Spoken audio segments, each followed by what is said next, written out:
Please rise for the invocation and Pledge of Allegiance. Please join me in the Pledge of Allegiance. Oh, I'm sorry, the invocation. Please join our pastor in the invocation. Copy for country.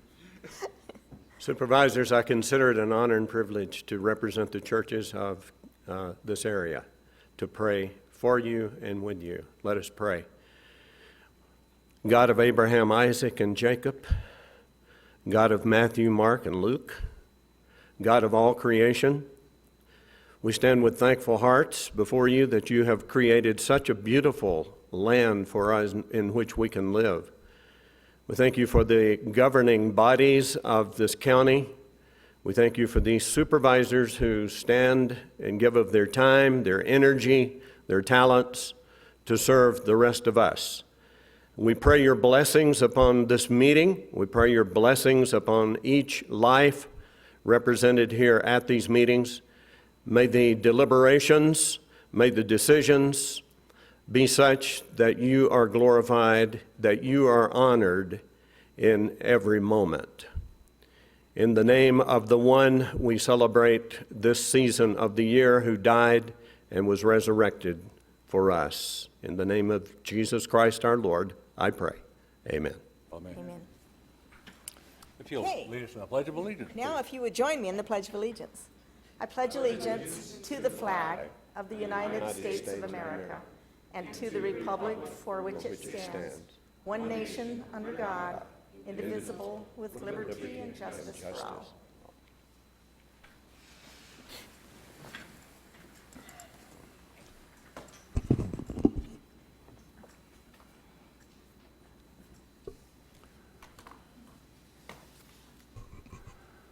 The Board of Supervisors may, by motion, recess into executive session to receive legal advice from the Board's attorney on any item contained in this agenda pursuant to ARS 38-431.03, portions A, 3, and 4.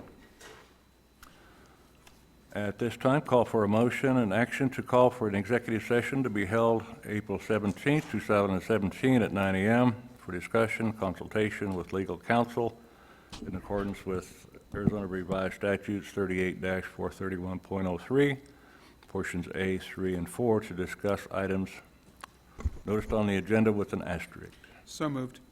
We have a motion I'll second it. and a second. Questions? There being none, those in favor signify by saying aye. Aye. Those opposed? Motion carried. On to official business. Discussion of pending or contemplated litigation, claims, and demands. Nothing to report. Thank you. Committee or legislative reports. We'll start with Supervisor Johnson. Thank you, Mr. Chairman. Interior Secretary Zinke met with the Public Lands Committee, and I'm not sure if anybody else listened to this, but he is saying that he is going to work with the western states and that he'll be meeting with ranchers on their leases and other people with public lands. He's talked about possibly even giving the fish hatcheries to the states. He's going to put more people in the field and change all leadership at the local level. That's all, Mr. Chair. Thank you, Supervisor Johnson. Supervisor Bishop. I have nothing to report. Thank you. Supervisor Angus. Nothing this morning. And Supervisor Moss. Nothing this morning, thank you. Thank you, and I have nothing really further to add. Item number 3, County Administrator's Report. I have no report today, Mr. Chairman. Thank you. Thank you. Item number 4, we'll receive the Treasurer's Report from January 2017 and February 2017. This is a new portion of the agenda, wanting to make sure that we show an entire transparency throughout Mojave County for the Treasurer's Office. Item number 5, approval of the February 21st, 2017 Board of Supervisors regular meeting minutes. Mr. Chairman, I move that we approve the February 21 Board of Supervisor regular meeting minutes. We have a motion Second. and a second. Discussion? There being none, those for approval, motion by saying aye. Aye. Aye. And those opposed, motion carried. Our next item will be for the call to the public. Those wishing to address the board at the call of the public, to the public regarding matters not on the board agenda must fill out a submit to the clerk at the desk at the front there with the clerk of the board. Request to speak form is located there. Action taken as a result of the public comment will be limited to corresponding to criticism, referral to staff, or placing a matter on a future agenda. Comments are restricted to items not on the regular agenda with the exception of the consent agenda and must relate to items within the jurisdiction of this board. This morning we have one person wishing to speak to the call to the public, and that's Mary Ann Van Roy.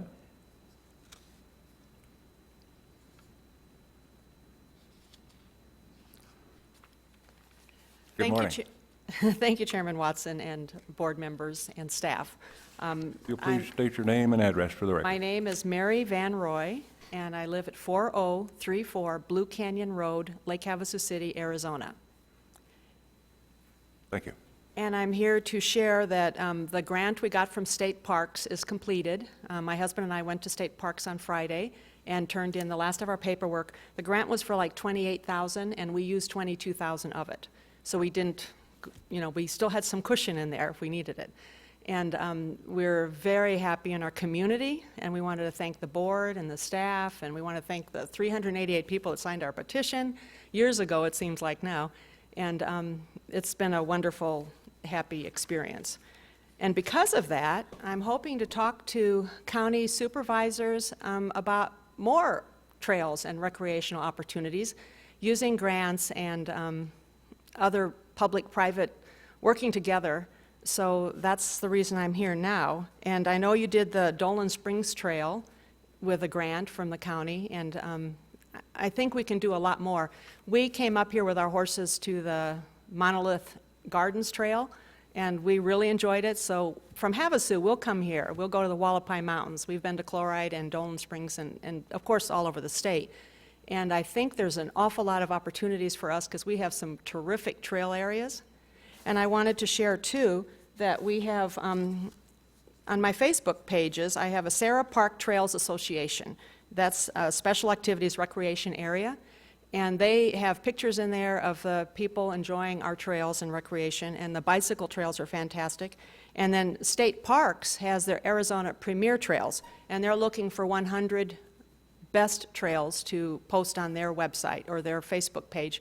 And I really think Mojave County, and I know Havasu, we've already submitted 2, and we want to submit some more. And it's from water trails to all that. I have some pictures of our finished trail if you wanted to see it, and our gates that were horse-friendly gates, and we put covers on the T-posts and a picture of the land swap that we did to allow us to get our trail completed. And I just am asking today that we have some kind of coming together with people who are interested in trails all over the county and the different cities, and see if we can all work together to make better recreational opportunities. Thank you, Ms. Van Roy. Did you want to see these pictures? Certainly would. Okay, I'll If you just could bring them up to the clerk.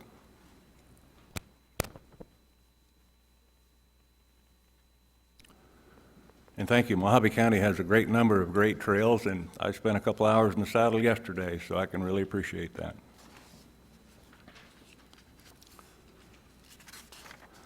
Moving on to our proclamations. Proclamation of the Fair Housing Proclamation.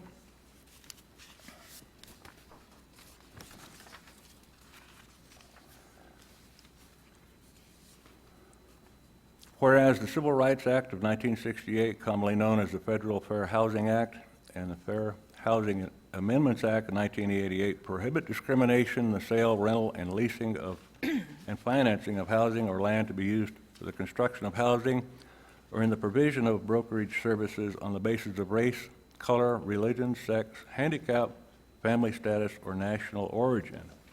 And whereas in 1986 and 1988, Fair Housing Acts declare that it is a national policy to ensure equal opportunities in housing.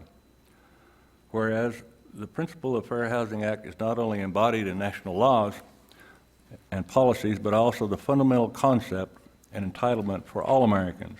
And whereas Mojave County adheres to the principle of fair housing and promotes civil rights of the people of Mojave County to be free from discrimination. And whereas it is contrary to the policy of Mojave County and unlawful to discriminate against any persons because of sex, race, color, creed, national origin, or ancestry in housing. And whereas April has traditionally been designated as Fair Housing Month in the United States, now therefore be it resolved that the Mojave County Board of Supervisors do hereby proclaim April as the Fair Housing Month in Mojave County and do hereby urge all citizens of this community comply with the letter and spirit of the Fair Housing Law. Signed this third day of April, 2017. And I believe we may need a motion for approval on that. Make a motion to approve? And We I'll have a second. motion and a second. Discussion.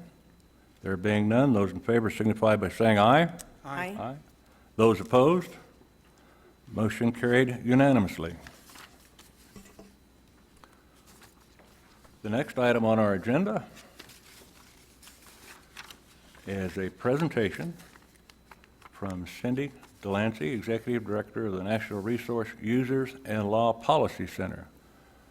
Supervisor Bishop, I think you've got an introductory, if you I please do. read. Thank you, Chairman Watson. I met Ms. Delaney at the Western Caucus in Las Vegas a short time ago, and I took that opportunity to invite Cindy to come to Mojave County and tell us all about what her new position entails and how it might help Mojave County. And I was thrilled to find out that she was able to come, and she's here today.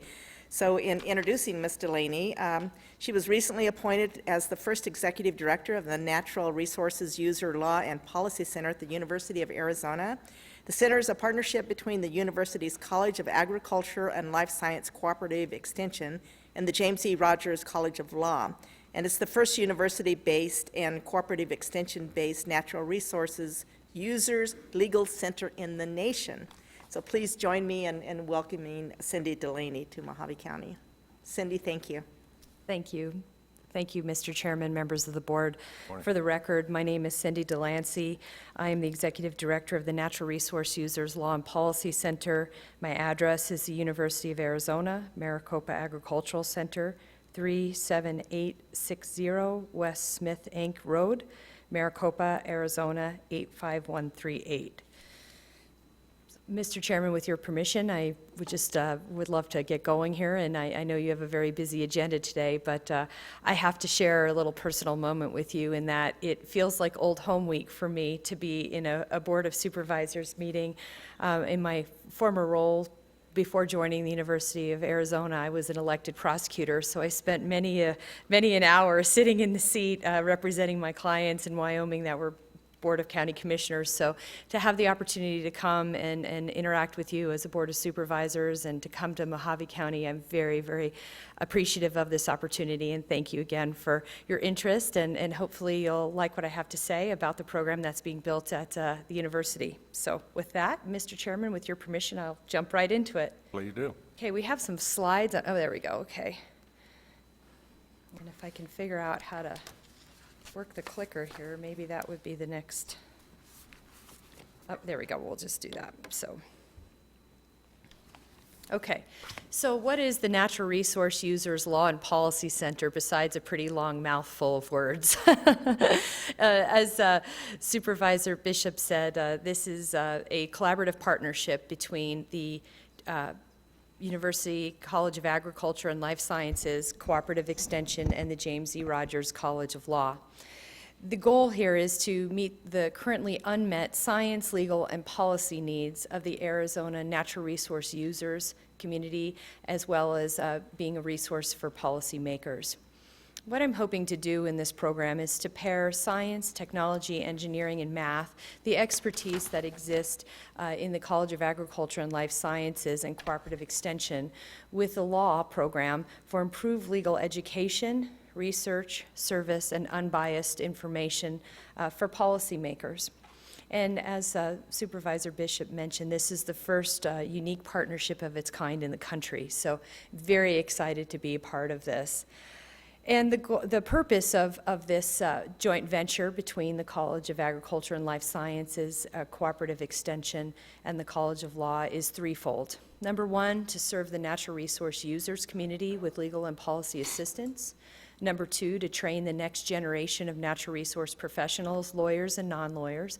I'm a little self-interested in the hope that many of the students that we'll be working with from the College of Agriculture and Life Sciences will be excited about their exposure to law and policy from a user's perspective, with the hope that maybe they'll contemplate a legal career as another additional pathway to a career path from the College of Agriculture and Life Sciences.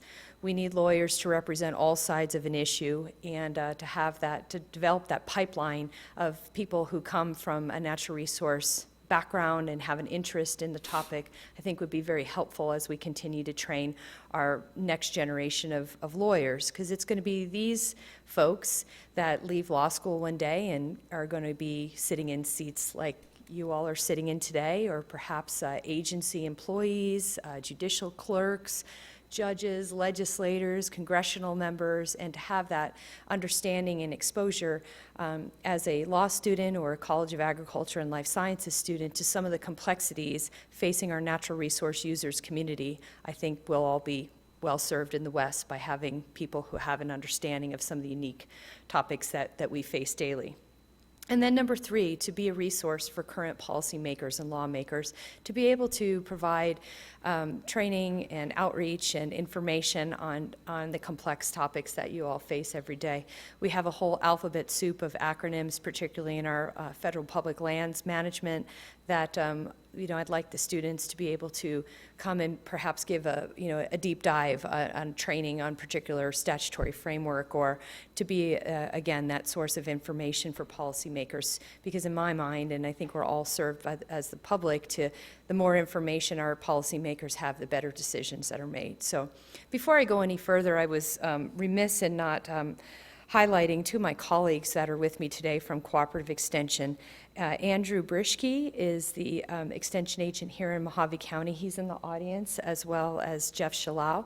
He is the Cooperative Extension Interim Director for Mojave County. So it's so wonderful to have team members with me here today as I present to you. So moving on. So as I've outlined the purpose of the program, I'm a person who's pretty big on accountability. How are we going to meet our goals? How are we going to know if we're getting things right? And so really my first thought as far as how we're going to be able to deliver on the goals that we've set for the program is to establish the cornerstone of the program, which will consist of a legal clinic that will be staffed by the graduate students from the College of Agriculture and Life Sciences, working shoulder to shoulder with law students in their second and third year, to be able to have a public interest law clinic that would be available for the natural resource community to come and put their assistance requests, their legal matters, put through the process to see if we're going to be able to have the expertise to offer some assistance, and have that hands-on learning experience for the students to work with real people, with real problems, and find real solutions. And in my mind, I think that's how we'll make good lawyers going forward. So my hope is that in the future that we'll be able to expand the capacity of the legal clinic by adding fellows to the public interest law firm. And what a fellow is it's a graduate from law school who's passed the bar, who's a real live lawyer, but perhaps wants a little bit more time to be able to hone their expertise before they go off into private practice, or to take a little bit of time experimenting in different areas of law, with the hope that maybe they'll have finding out what types of cases they like or don't like. So that is the goal, is to add that capacity to be able to serve more people from the public by having legal fellows at one point. But in my mind, I think it's always a best practice to try to walk before you run. And so we'll be starting the clinic, hopefully by this fall. We're in the process, which I'll speak to a little bit about, getting a clinical director in place and getting that up and going. So in addition to the clinic, I would like to be able to meet our goals by creating some undergraduate coursework to be able to give students, again, that introduction to agriculture and natural resource law and policy over at the College of Agriculture and Life Sciences, and to have that understanding of really how science, technology, engineering, and math, that robust STEM curriculum that the University of Arizona provides, to be able to marry that up with the law and to be able to give these students, again, the understanding of all the complexities, whether it be legal, regulatory, scientific, that our natural resource community is experiencing.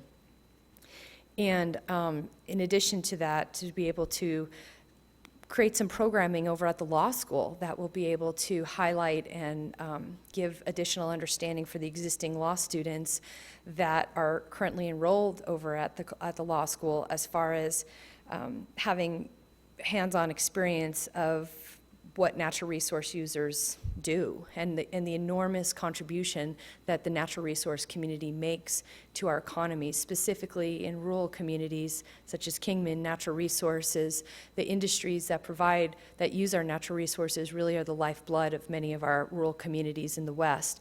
And to be able to provide boots on the ground opportunities for students to see and actually come and visit a dairy or a feedlot or a ranch or a mine or the forest, to have that full understanding as far as what the natural resource industries are contributing to our West-wide economy. So I've already touched on a little bit about what the law clinic will do. Again, offer low or no-cost legal services to the public or groups that otherwise can't easily access legal assistance, participate in legal matters from a natural resource user's perspective, analyze public policy and the impacts to natural resource users' community, comment drafting, economic development analysis through cooperative extension, again, drawing from the world-class research expertise that exists at the University of Arizona to be able to put science to work to solve practical problems of our day. Coupling that with our law students and the talented minds that are over in the law school, I think that this is going to be a very powerful and a very unique venture that's going to have tremendous impact, not only in Arizona, but West-wide. We also want to be able to take a look at research and offer expertise on new and emerging areas of law, and also identify there's some areas that maybe there's some public policy gaps. So, I'm a big thinker, and the sky's the limit is really the example that I try to set for my children, and I just, nothing really holds me back, and so I have big plans for this clinic, and working with the clinical director, I hope that we'll be able to put some good work together. But I'd like to also, again, draw, an example is assess the economic impacts to private property owners, natural resource industry, or the government associated with some of the regulations that we're all managing daily. Conduct training on natural resource topics for the benefit of the natural resource community. Host speakers and conferences on relevant topics of interest to the natural resource users community. Increase public awareness, again, about the contribution made at the local, state, national economy by our various natural resource industries. And analyze and study proposed legislation, and give students the opportunity to really engage in their government and just at every level, at the state, local, and national levels, to see how policy is made and what goes into making good policy. So my thought on how I'm going to accomplish this, as far as from an organizational standpoint, is I think it's incredibly important that we have a holistic view of all of our various natural resource industries. And so I was inspired by Arizona's 5 Cs, with a little bit of a modern facelift, as far as making sure that we have a collaborative group of natural resource stakeholders working together, shoulder to shoulder, to make sure that we don't have any one voice perhaps being louder than any other. And I'm very committed to having a program that is from the ground up as opposed to the top down, and having feedback and input from an advisory council to make sure that I'm building a program that's fit for purpose, and having the priorities of the stakeholders is very important to me. I think the last time I tracked, I think about 10,000 miles that I've put on my pickup so far, but I've been touring around Arizona, traveling to all 15 counties and trying to have stakeholder listening sessions and meeting with the folks in cooperative extension so I can really have my finger on the pulse of what's on people's minds, because what's a priority here in Mojave County might look very different than a priority in Pinal County or Pima County, and just make sure that I have an inventory of issues that are front and center for folks is very important to me as we build a program, as I mentioned, that's fit for purpose. So by having industry experts from the copper, cattle, cotton, citrus, which in my mind incorporates the specialty crops and vegetable community of Yuma, some of the unique challenges that they are experiencing as they bring our food from the farm to fork.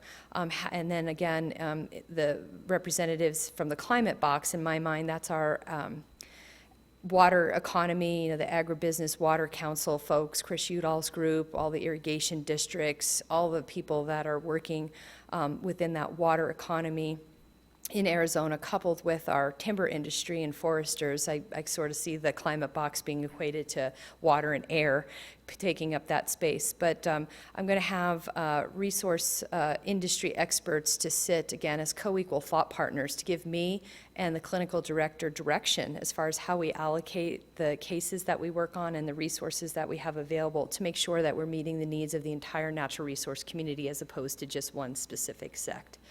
So that's how that's set up. So what are the benefits of doing this? What are I hoping to impact here?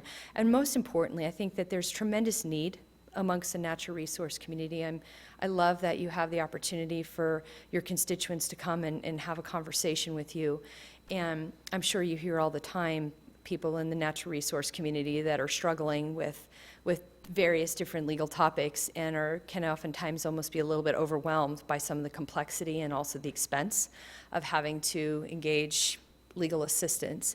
And so be able to meet a need is an affordable first step, legal representation for clients engaged or interested in natural resource related industries within Arizona and the West.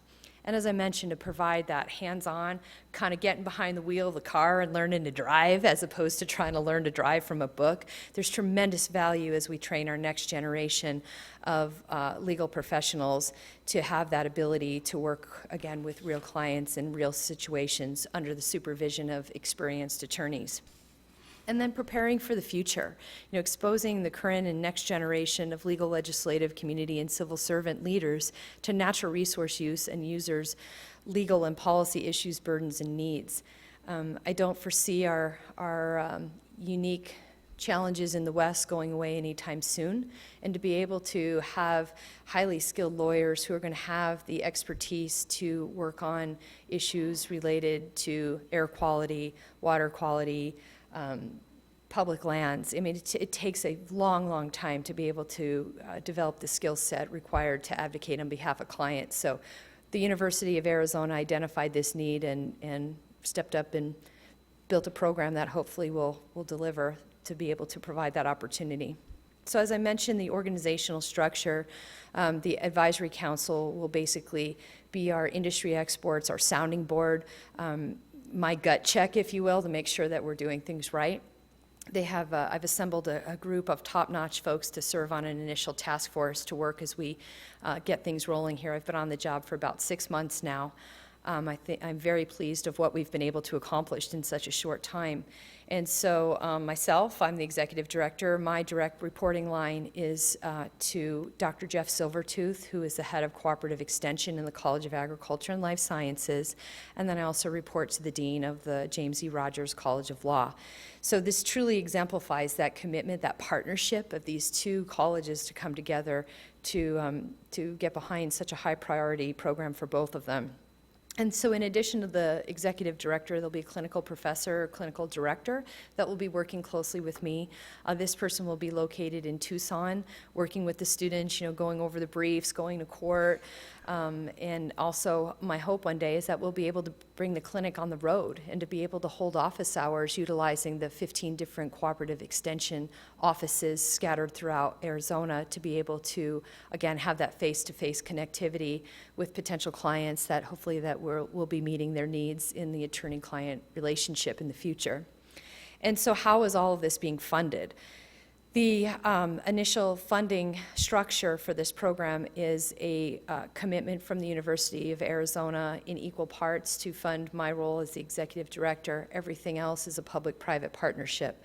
So there's been tremendous support from the natural resource community. Folks are very excited about the opportunity to have this training ground for new lawyers and to be able to have their legal issues be able to be met. So. You know, and what I also like about this is that there's an end certain. If for some reason this isn't working out how we've anticipated, there's a 3-year sunset clause on this project, that it's not just a governmental program that gets started and goes on and on and on in perpetuity. So if we're meeting the needs of those that we hope to serve, then hopefully they'll get behind it and support it. And if not, you know, we tried and learned and we move on. So that's the structure. And how this came to be was that several of the natural resource industry leaders approached the University of Arizona as our land-grant institution and said, you know, this really makes sense to start a program like this at the U of A. And U of A stepped up and was very interested and excited about the concept, you know, breaking new ground. That's what the U of A does and is good at. And so we were able to put this program together knowing that it aligned with the land-grant university mission and some of the other federal mandates that come through the cooperative extension program. So a nationwide executive director search began. I'm from Wyoming. I was hired. Industry was part of the search and selection committee, so I found a lot of comfort in that, knowing that folks were part of the process. And I arrived in September 2016, and that's when the center was started. So a little bit about myself. Again, I started with the U of A in 2016. Before joining the university, I served as the Director of Government and Public Affairs for BP in Wyoming. I'm the former Executive Director of the Wyoming County Commissioners Association, and as I mentioned earlier, former elected county and prosecuting attorney, and also had the privilege of serving as the Special United States Attorney in the District of Wyoming. I'm a graduate of the University of Wyoming College of Law, and I live in Maricopa, Arizona with my husband and my 2 children. And my husband is a professional farrier and horse trainer, and we're in the horse business, so I love hearing about the trails. I hope to come back to Mojave County and enjoy them sometime in the future with my family. So the time frame, you know, again, I mentioned I've been at this for 6 months. I'm very pleased with the ground that we've been able to cover so quickly, and that's been made possible from the wonderful partners and stakeholders internally in the university, as well as the natural resource community that's really helped me hit the ground running. But we established the center in 2016. The advisory council has already had its first meeting, assembled, working on priorities. The undergraduate course that I mentioned that I'm working on over in the College of Agriculture and Life Sciences will be available for students come spring 2018. I'm pleased to report that we're ahead of schedule as far as clinical director search.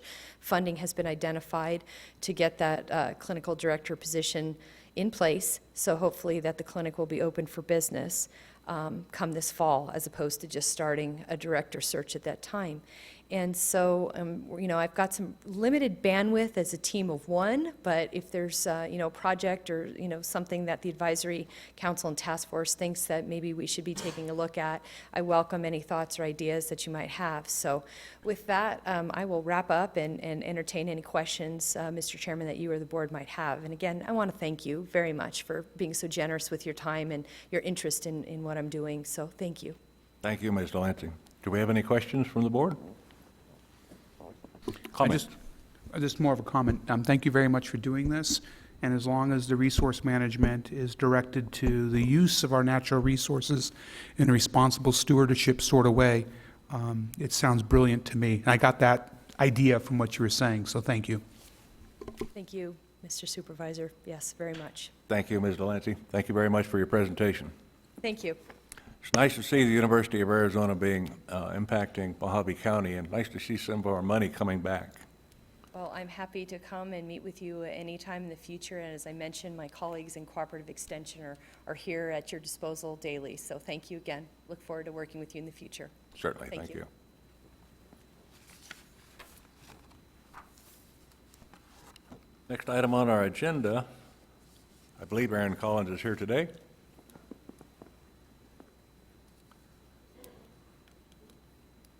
This is regarding the Employees Benefit Trust Annual Meeting.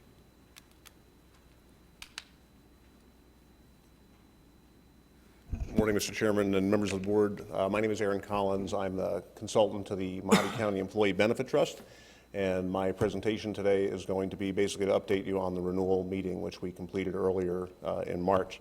And I have to start off my presentation with an apology. I had this budgeted or calendared in incorrectly.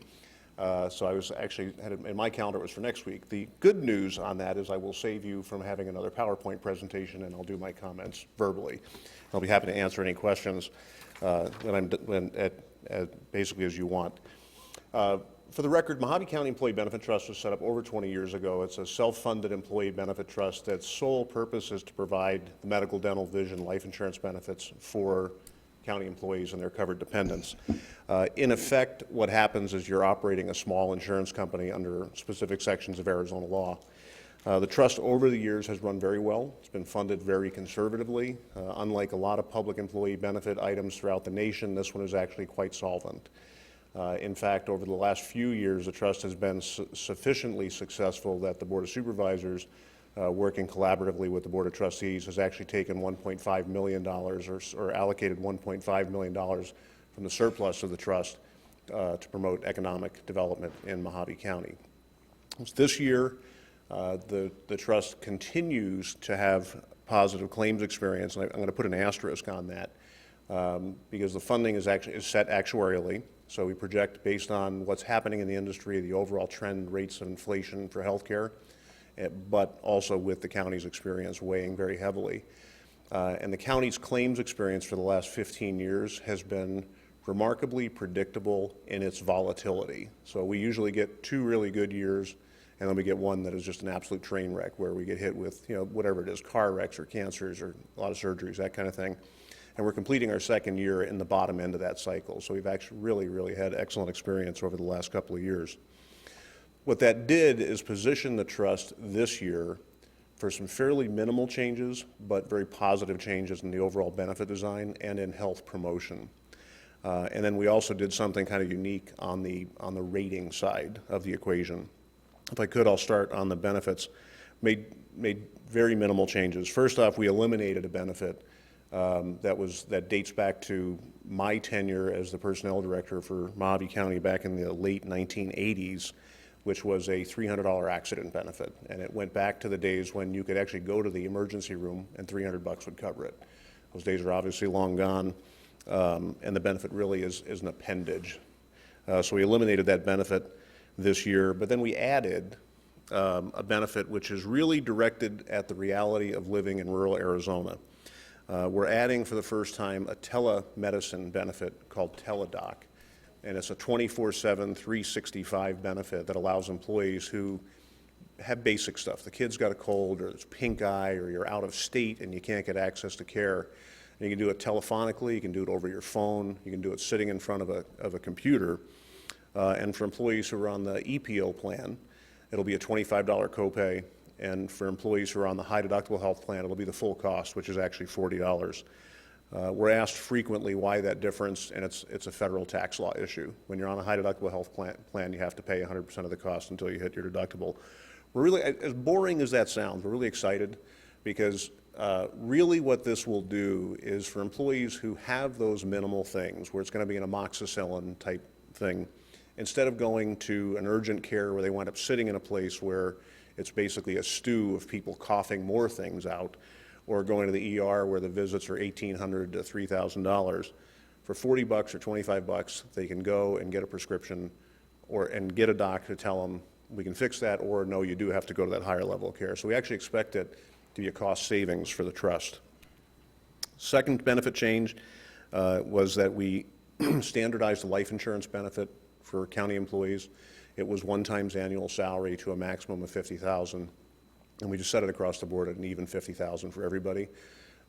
Downside to life insurance is somebody has to die before a check gets written, but particularly for your lower paid employees, it will provide a more secure benefit for them. It will also ease administration and cut error potential on the HR department side.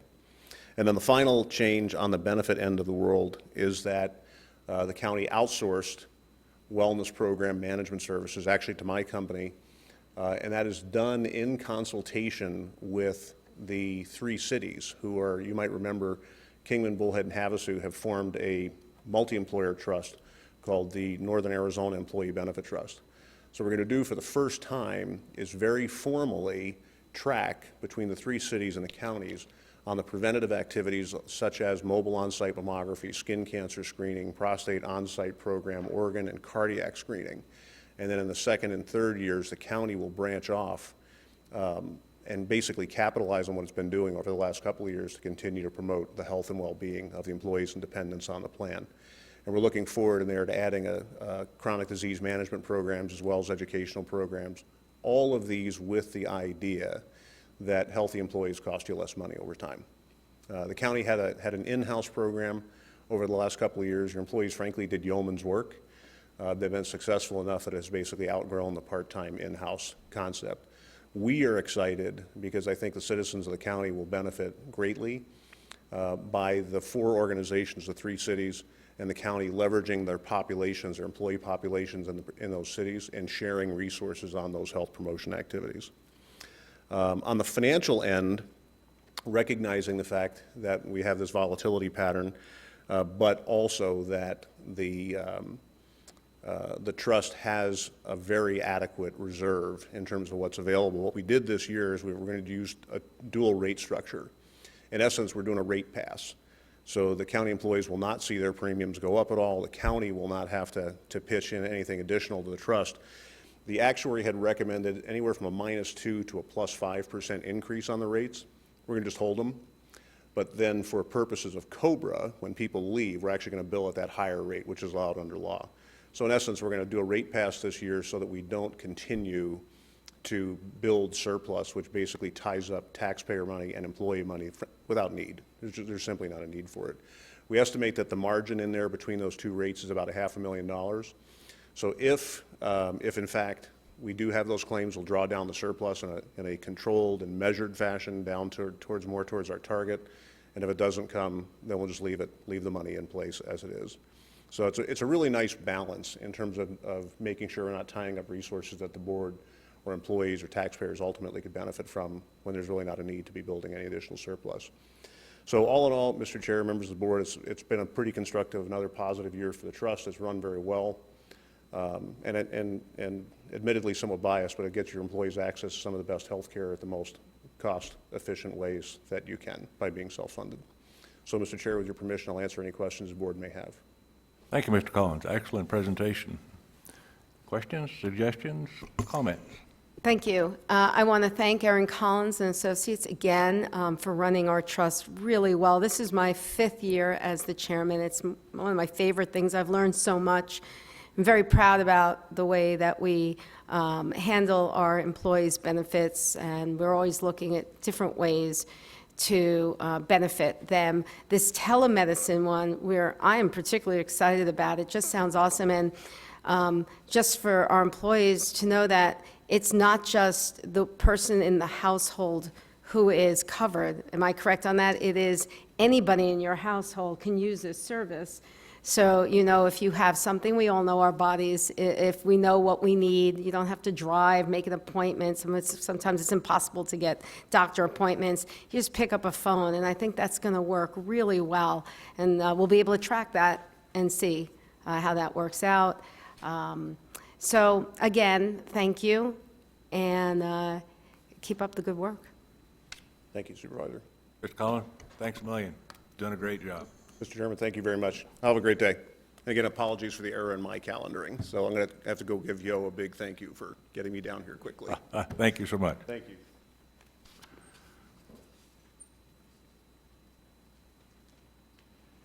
Okay, we'll move on down to the consent agenda. The following items listed under the consent agenda will be considered as a group and acted upon with one motion with no separate discussion of said items unless a board member so requests.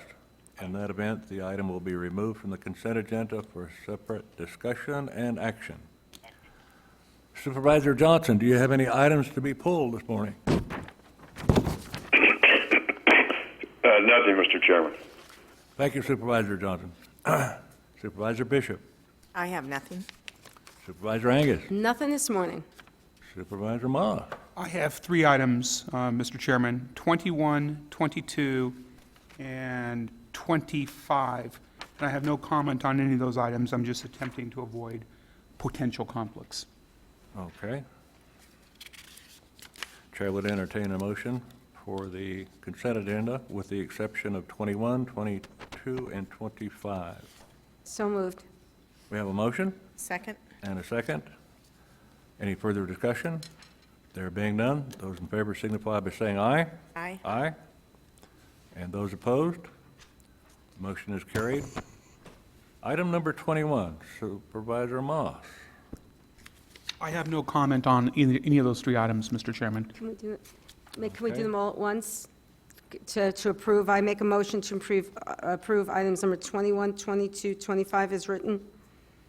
Yes, you can do that. Okay. Yeah. So we have a motion I'll second it. and a second. Any further discussion? I have a question, Mr. Chair. Yes, Supervisor Johnson. On 25, has our attorneys looked into any of the accusations that have been made by one of our citizens? I can answer that, Chairman. If you will, please. Supervisor Johnson, we have looked into the legality or whether the contract could be signed. I think it can go forward as it's already been made.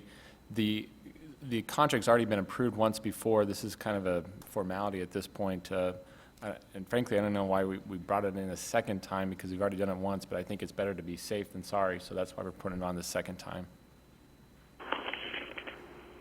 Thank you, Mr. Chair. You bet. Thank you, Mr. Esplin. Yeah. There being no further comments, those in favor signify by saying aye. Aye. Aye. And those opposed? Motion carried. On And to Jenny, I did item- not vote on those.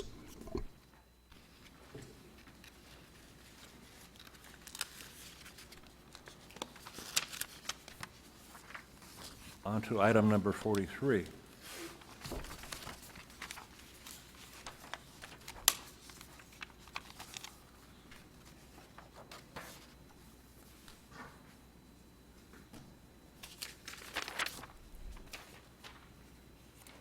Open the public hearing for the discussion, possible action regarding the adoption of Board of Supervisor Resolution 2017-4031 to rezone Assessor's Parcel Number 33 0-09-062 from agricultural residential 10-acre minimum lot size to agricultural residential 5-acre minimum lot size, to allow for a minor land division in the Kingman vicinity west of Stockton Hill Road on the corner of Rouge Drive and Lakeview Drive.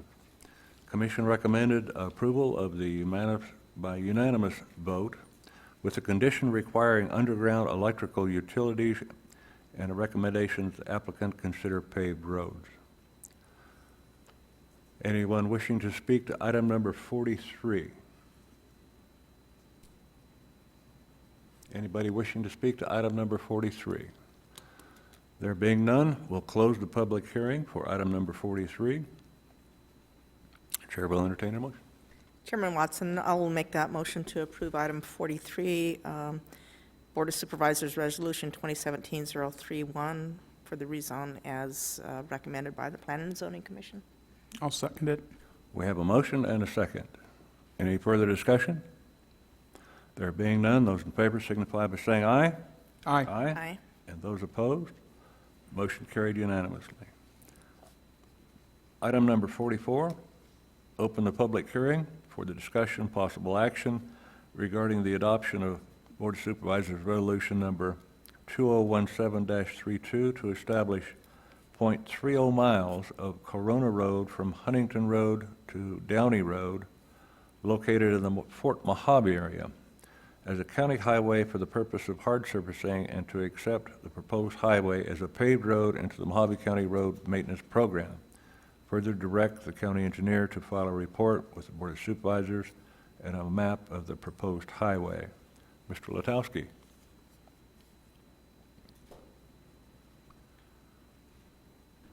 Good morning, Chairman Watson and members of the board. Good morning. This action contemplates the establishment of the balance of what is 0.5 miles of Corona Road from State Route 95 to its westerly terminus. Last year, the board established the first 0.2 miles of Corona Road from SR 95 west to Huntington Road as a county highway for purposes of hard surfacing the roadway due to the fact that this road does carry a significant amount of local heavy vehicle traffic. What happens is it services an area that is a mix of light industrial, commercial, and some residential west of State Route 95. And because it's a northerly-most local roadway with Hammer Road being the southerly-most, the northerly-most roadway, as you well can imagine, being closer to Bullhead City and really pulling in the ingress and egress traffic doing business up to the north, we are continuing to see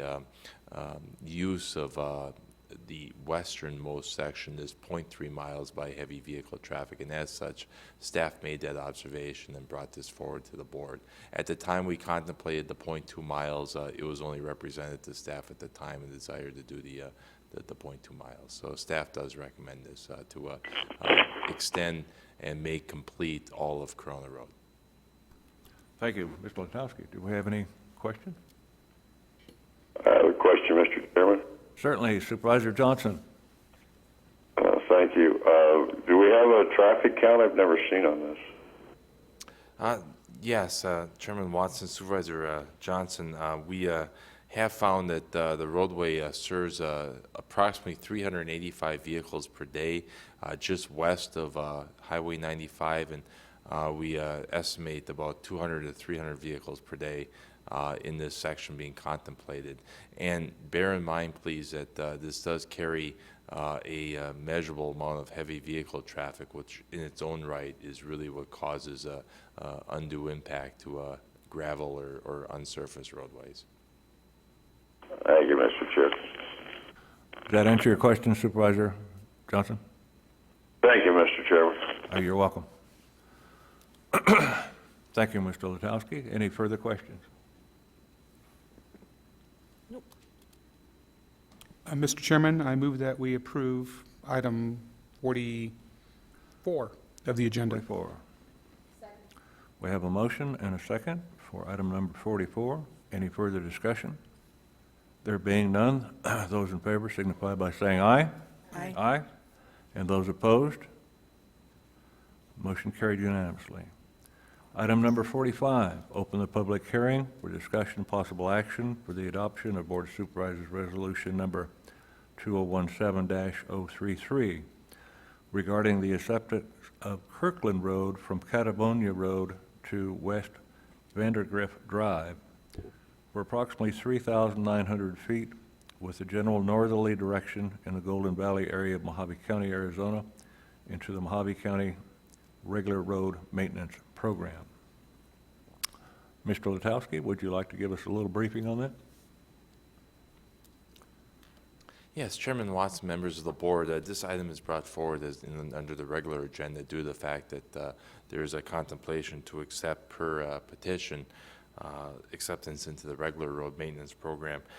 This is a second part of Kirkland Road. The board did accept into regular maintenance a very short, I believe about a quarter mile of a Kirkland Road from Shinnerump Road north. This extends it another 3,900 feet. And what happens here is it's a half section line road, but it terminates to the north. There simply is no outlet to the north, and as a result, it is a roadway that has been improved by the petitioner to the standards of acceptance for regular road maintenance, and also there is a 65-foot right-of-way that has been established.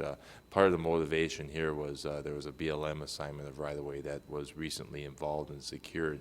So as a result, staff, as per their inspection, does recommend acceptance into the regular road maintenance system. It's a very low-volume roadway, but it's laid out in such a manner with adequate traveled way distance, as well as clear zones for Public Works to maintain as a regularly maintained road. I should also point out that the alignment is straight. There is no horizontal or vertical alignment that comes into play here. So we do find this to be a very self-maintaining roadway, very straightforward for Public Works to take on. Thank you, Ms. Lutomsky. Any questions? I have a comment. This Supervisor Bishop? this road is been a long time coming. Thanks to BLM, we got the right-of-way, and the people, the property owners out there have done an extensive amount of work to bring this road up to county standards, and I just wanted to throw that out and say thank you to the property owners for all the work that they did and the patience that they showed over the past 2 years on this road.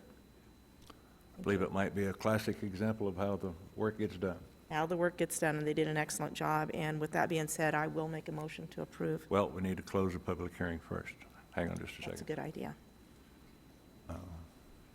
Anyone wishing to speak to the item number 45? Anyone wishing to speak to item number 45? Okay, we'll close the public hearing.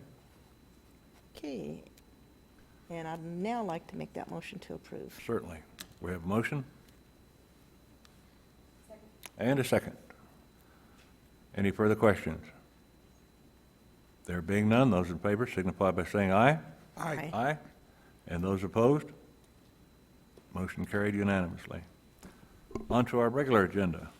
Item number 46, a discussion, possible action regarding the amendment of the county's anti-littering ordinance number 2002-03 to require landlords to provide commercial trash collection service to residential tenants and provide for a 10-day notice to litter generators to remove the litter if such notice is given by mail. This item's been continued from the March 6th and March 20th meetings. We have another number of people signed up.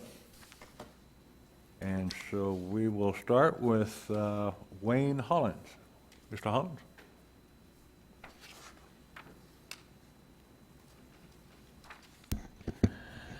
Good morning, Chairman and fellow supervisors. My name is Wayne Hollins, 4825 North Mormon Flat Road, Golden Valley, Arizona. I'm in favor of this passing, not necessarily because I like more laws and all that stuff, but if it will enhance our ability to keep the illegal dumping down in the county, then I would be in favor of that, since I've removed a fair amount of that in the last couple of years, and I'd greatly like to see that reduced so I can go do something else. But of course, it's my choice to do that, but I am glad to see that we're finally taking some action on that, and I support it wholeheartedly. Thank you. Thank you, Mr. Hollins. Next, we have David Anspoker.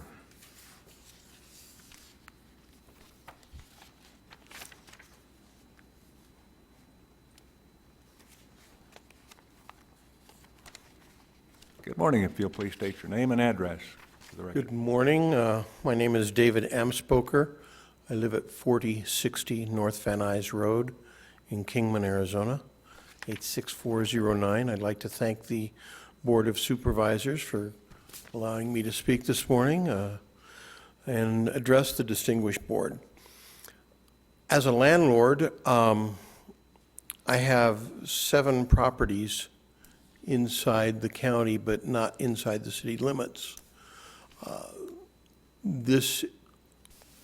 Of those 7, 5 of the tenants have trash pickup at their residences that they pay for. If I'm required to provide that, this is, obviously I'm not going to pay for it. I'm going to pass it along to my tenants so that they pay for it. Some of them are on fixed incomes. And it's going to increase their cost of rent. Now, obviously, none of us want trash in the desert. I enjoy the desert myself and am a native Arizonan, and it's disappointing to see some of the behavior of some of the other people in our county and state that choose to litter throughout the desert. I would be more in favor of prosecuting those that do create the litter. Our nation doesn't normally punish the non-guilty, they punish the guilty. And I don't see the need to increase the expense to those that are already taking care of their own generated trash and garbage. So I'm hoping you'll at least reword the law so that if the tenant provides for trash pickup, the landlord is not required to. And thank you for your time. Thank you, Mr. Ansbrucker. And I believe that that request is portion of our motion this morning, that if your people are already in having their trash picked up, you'll only be required to pick up the other 2 people and just ask them to make sure that the litter is taken care of. Well, and if they don't, I'll just increase their rent. Thank you. Thank you, Mr. Ansbrucker. Next item, next person who would like to speak to the item is Jennifer Jones Esposito.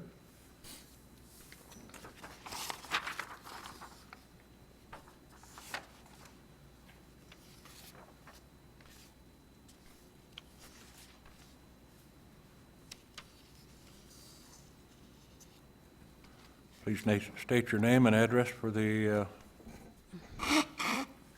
clerk. Good morning, Jennifer Jones Esposito, La Posa North LTVA Quartzsite. As a property owner in Golden Valley, where a lot of the dumping occurs, I agree with Mr. Hollins that we need to do something. However, I think, again, as I have stated previously, that legally this is the wrong way to go. I don't believe that the board has done enough due diligence legally on this. You know, if trash pickup, commercial trash pickup, is available in every nook and cranny of the county, and whether or not it is legal, and you have case law to back up the fact that you're imposing this only on one segment of the property owning society. I don't know if any of you can address the questions I asked last time. What if the property owner is out of state? What if the property owner is a corporation? Who do you go after? My issue is with mandates, with the government mandating that somebody purchase a product or service. Even if that service is currently available, it may be available by only one provider, making it a monopoly. It may not be available in perpetuity. If someone owns a trash collection service and they go out of business for whatever reason, how will you address the fact that it's no longer available? The Landlord-Tenant Act clearly states that the landlord must arrange for trash removal. The gentleman who just spoke is taking care of that. He's making sure there isn't any trash. You know, and the problem is, if you're not enforcing the Landlord-Tenant Act, I fail to see how going after only property landlords is going to be more effective. Are you going to create a database? How are you going to update that database? How are you going to know every single property in the unincorporated area, whether or not someone is renting it on any given day? It seems to me that the logical thing would be to enforce the law that you have, to stiffen the penalties for people who are actual litterers, and to give the sheriff a chance to work with a race because he's new and see what he can accomplish in actually going after the people that are creating the problem. You know, one of the things that bothers me the most is not whether or not there's trash accumulation on somebody's rental lot in Birdland, as much as the fact that there are a lot of unoccupied properties here in the county, and when the weather blows and the monsoons come through, it blows trash all over these empty properties. I don't know, you know, I don't see them being cleaned up with the same kind of diligence. My concern is that legally you're jumping off a cliff into an area that's ripe for challenge, and I'd like to remind this board, when it comes comes to municipal law in La Paz County, I have an accuracy rate of being 100% right when something's come to a court challenge, and the attorneys representing the municipality were 100% wrong. So I'd like this board to really do its due diligence and make sure that you can even legally compel one segment of the property owning population to purchase a product that may or may not be available, and that's equal treatment under the 14th Amendment. Thank you very much. Thank you, Ms. Esposito. I see we have Sheriff Schuster in the audience today. Sheriff, would you like to make a comment? Good morning. How is everybody today? Good. Good morning. Mr. Chairman, members of the board, Mr. Hendricks, Mr. Epsilon, Madam Clerk. First, I want to apologize for my lack of attendance at the last meeting. As the new sheriff, things have gotten quite hectic, and it was my intent to either personally attend or have a representative at all your meetings, and for the last meeting, that simply did not occur. I apologize for that. I'm here today because it's my understanding that a citizen, I believe it was Ms. Esposito, spoke in essence on my behalf at the last meeting in regards to this particular item. And I was actually pleased that you tabled this item so I could speak directly to you on my own behalf. And I do believe an explanation followed by my position is appropriate. Here's how it got to that point. I did attend a Republican men's group meeting several weeks ago. At the end of the meeting, several questions were raised, and I fielded those questions. One of those questions was in regards to criminal dumping. I was citing Arizona law. I believe there was either a misunderstanding based on what I was saying or a misinterpretation. I was not referring at all to the ordinance. I was talking about criminal dumping in the desert, stating that Arizona state law, Title 13, is sufficient to combat that. In fact, I believe I mentioned the sheriff's office was working in tandem with the race and the county officials in an order to aggressively combat criminal dumping. That's something we are going to do. And that, again, is I'm referring to the deserts. When we're talking about a littering ordinance, I want to say this. I want to say that I have always been very impressed by the level of restraint that this board has exercised to ensure that regulations do not become excessive or inappropriate. I recognize that. But we do need laws, and those laws must have teeth. If we put a law on the books or an ordinance on the books and we can't enforce it, it's a waste of everybody's time, and it does not solve the problem. I can tell you on a personal level, I, for one, don't want to live next to a trash-riddled residence. I don't. Okay? It potentially creates a public health issue, and based on the unsanitary conditions surrounding that, I would venture to say that a vast majority of our citizens feel the same way. Now, I empathize with what was said today by the gentleman speaking on behalf of his renters, but the question I have is whether he pays for it himself or mandates that the renters pay that fee, it's still being paid. That's the bottom line. So if they're already paying that fee, that could be considered part of their rent. If they're not paying the fee, then it's an appropriate fee to add because it's a necessity. So as the sheriff, I'm going to say this. I'm in full support of this ordinance. I will ensure that my staff works with the race and the county officials to soundly and efficiently ensure that this ordinance is adhered to should the ordinance be adopted by this board. Thank you. Thank you, Sheriff Schuster. Thank you very much. Any questions for the sheriff? Sheriff, how is this different than anything else that's on the books? What does this particular ordinance give you that other ordinance don't? The way the ordinance is written, Madam, that's not the way I want to say that. That's okay. The way the ordinance is written, it's criminal in nature, which allows for additional enforcement power. If it's civil, of course, citations can be issued. That ties up the courts. Criminally, there's more teeth to it, meaning that arrests could be made. So how is this, so somebody sort of calls up and puts in a complaint? Or, I mean, is this done anonymously? Do you drive around looking? I mean, how is it going to come to your attention? I think it's going to play out the way every violation occurs. If we get a complaint, we address it and we investigate it. I do not have the staffing, as you know, to drive around looking for specific problems relating to this ordinance, but if it's in front of us, we will deal with it. If a complaint is filed, we will address it and we will investigate it. What happens now if a complaint is filed? At this point, if we take a complaint based on criminal litter on a property, we instruct the owner to clean up his property, and we use state law to back the claim, to back that enforcement. Okay. There is a littering a law There under is Title one. 13 that would cover it, but this ordinance defines it much better.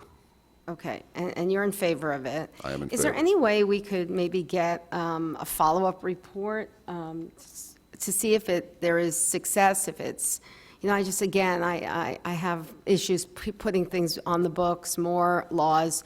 I want to make sure that it gets, we are notified of its success or failure. Is there any way we can do that? Can you come back in 6 months and give us a report as to how many citations you give it or how successful this program's been? We can absolutely keep you informed of its progress, and I do want to reiterate that as a criminal agency, we investigate crime regardless of whether it's an ordinance or a state law. So certainly we can keep you abreast of how this ordinance is playing out in the future. I would appreciate that. Yes, ma'am. Okay, thank you. Supervisor Mott? I just thank you, Sheriff Schuster, for attending the meeting today and keeping us abreast as to the Sheriff's Department's positions on these issues, because I view the County Board of Supervisors and your department as working forward in a partnership in trying to clean up Mojave County and deal with the issues that we have as a county. Thank you for your time. Thank you. Supervisor Bishop? I have nothing. Thank you very much for attending. Supervisor supporting Johnson, us. do you have a question for Sheriff Schuster? No, no questions, thank you. Thank you. And thank you very much, Sheriff Schuster. My pleasure. Thank you. Okay. There being no further discussion, Chair would entertain a motion. Mr. Chair. Chairman Watson, I would be honored to make the motion to approve this new anti-littering amendment. We have a motion I'll second it. and a second. Any further questions or discussion? There being none, those in favor signify by saying aye. Aye. And those opposed? Aye. Thank you, Chairman, or Supervisor Johnson. Motion carried. Before I go any further, I would like to introduce one of our state elected officials, State Mine Inspector Joe Hart. Joe, if you'll just stand up and raise your hand. Just wanted to make sure everybody knew he was in attendance today. Thank you. I don't know if I trust quiet politicians. Welcome. Thank you for coming to our meeting. Item number 47, authorize the county administrator to work with human resources, finance, elected officials, and directors to identify and designate hot jobs in critical areas where services have been significantly impaired because of vacancies, and to bring market adjustment proposals to the board for consideration. Mr. Hendricks, would you like to say a few words on that? Mr. Chairman, Supervisors, if you recall a couple of meetings ago, we had the road department in force come and very professionally address the board regarding compensation. That wasn't news to me, what the road department said. Actually, Director Steve Letowski has brought to my attention at least a couple of years previously that there's a disturbing trend of specific areas not being able to retain or attract qualified employees within our organization, and those particular areas have the means to actually address that, which, as I've stated to the board before, the whole organization, we don't have the ability at this time or the revenue stream to address all our areas in Mojave County.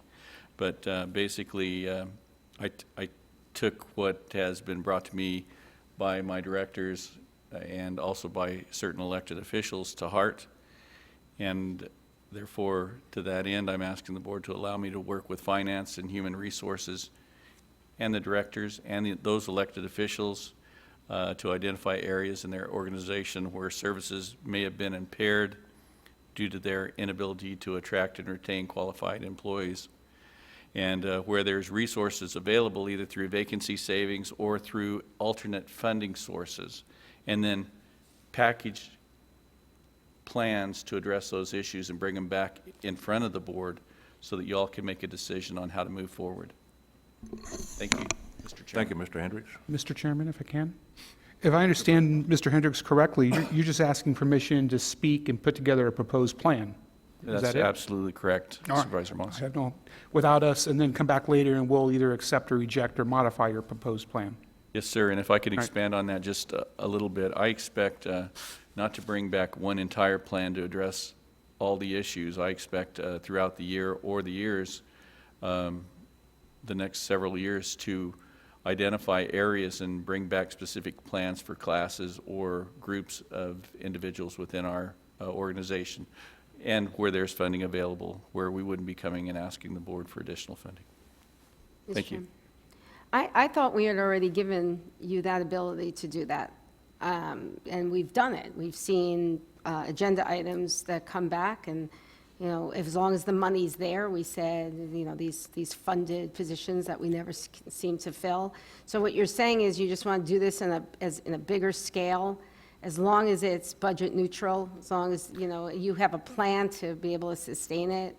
Madam Chairman, the template, just to clarify, and that's an excellent question, because the two issues are very similar. The template that the board has allowed me to move forward with is to allow departments to right size, to downsize, and then to distribute those jobs that were being done by their entire group, and with a smaller workforce, those jobs would be distributed to the remaining employees and utilize vacancy savings there to benefit those employees that, in my opinion, would be doing additional work. That was the template that I was providing to both the elected officials and department heads that I supported to the board with recommendation to approve. We did that in the sheriff's office. We've done that in flood control. We've done that in the road department and in several other areas. What I'm asking now is to not downsize in certain areas, because obviously we're not going to cut headcount in the road department because they just have enough people to do the job. Their problem is they have so many vacancies that even if they had all the money in the world, they wouldn't be able to perform their duties correctly and to do their work. What I'm asking the board to allow me to do is to work in areas where there is sufficient funding, either through vacancies and the vacancy savings, or in areas that have alternate revenue streams that isn't a general fund revenue stream, to address those issues and then bring back the proposals in front of the board to consider. Answer your questions? Supervisor Bishop, any questions? I do not. Supervisor Johnson, do you have questions? None, Mr. Chair. Thank you. Okay. Chair will entertain a motion for item number 47. Chairman Watson, I'd like to make a motion to authorize the county administrator to work with human resources, finance, elected officials, and directors to identify and designate hot jobs in critical areas where services have been significantly impaired because of vacancies, and to bring market adjustment proposals to the board for consideration. Second? And we have a second from Supervisor Angus. Any further discussion? There being none, those in favor signify by saying aye. Aye. And those opposed? Thank you all. Motion carried unanimously. Item number 48, the discussion, possible action, adoption of board resolution number 2017-037, amending and clarifying the boundaries of County Road Improvement and Maintenance District Number 1 of Mojave County, Arizona. The resolution amends Board of Resolution 2000-009-067 to confirm the district's legal description by removing lot KC3, assessor's parcel number 305-02-297, as shown on the record of survey recorded at Book 23, page 83 in the Mojave County Recorder's Office. Mr. Lutowski, if you'd like to speak to this briefly, it's a pretty simple issue. As I recall, it's just removing a lot from the district and identifying the meets and bounds. Chair would entertain a motion. Mr. Chairman, I move that we approve item 48 of the agenda. We have a motion and a second. Any further discussion? There being none, those in favor signify by saying aye. Aye. And those opposed, motion carried unanimously. I believe that completes our agenda. We have a motion to adjourn Second? and a second. Those in favor signify by saying aye. Aye. Supervisor Johnson. Has left the Opposed. conference. Ladies and gentlemen, thank you very much.